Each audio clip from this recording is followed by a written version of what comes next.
there, my name's Nicole. Welcome to my Informal Assessment Strategy video. Today I'll be reviewing the classroom assessment technique number 7, muddiest point. Using the muddiest point activity allows instructors like me to identify areas of learner confusion during the learning process rather than at the end of training. This strategy will engage the learner in self-reflection to understand what they had the most difficulty understanding and what they may still be confused by. At the end of each class or lesson, let the learners know we will take a few minutes for them to write down on a piece of paper the muddiest point in what they learned. Essentially, what concept or part of the lesson did they find the most confusing? The instructor then collects and reviews each student's muddiest point to determine if there are any common muddy areas for your learners. This allows areas of confusion to be addressed right away by providing feedback the next day or before jumping into a new lesson or concept.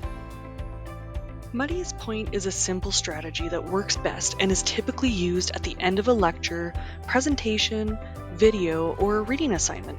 Implementing muddiest point at the end of the session that has a large volume of information will help determine if there are any common areas of confusion for your learners before moving on to the next concept or lesson. There are some limitations to this strategy. As learners become more comfortable with self-reflection in the muddiest point, they may start to ask more difficult questions during the lectures that you can't answer in the moment, or even in the next day or two. Learner self-assessment skills do take time to develop, and initially it may take the learners a long time to come up with the answers to the muddiest point, or they might have difficulty providing an answer at all. And lastly, it's discouraging to the facilitators if a large amount of their time was spent on preparing that lesson, only to learn later through reading the muddiest point responses that it wasn't well received or wasn't understood. On the positive side of this technique, it requires little to no preparation and can be implemented on the fly. I think we have all had times as teachers where you notice some confused and worried faces around the room after a lesson, but nobody's asking questions. This would be a great tool to use, as it gives an outlet for shy or quiet students to ask questions without fear of speaking up in front of the class. It can also give the teacher insight into their material from the perspective of the student, which may lead to changes to the facilitator's approach or changes in the lesson plan itself. Be clear and concise when prompting the learners. Say what was the muddiest point in today's lesson, or what concepts are you the most confused about. Have anonymous submissions. This will encourage honest feedback. Make sure that a time limit is provided. It needs to be brief, usually a limit of 2 to 3 minutes. And be specific. Ensure the learners are encouraged to pinpoint specific concepts or areas that are unclear rather than just general statements.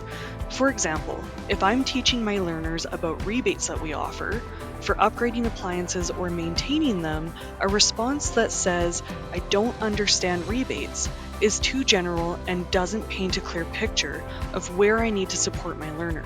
Something more specific like, "I don't understand how rebates are sent to customers," or "I don't understand the application process for rebates," would give more understanding of what part of rebates my learner is missing. And lastly, it is very important to review the information and action it.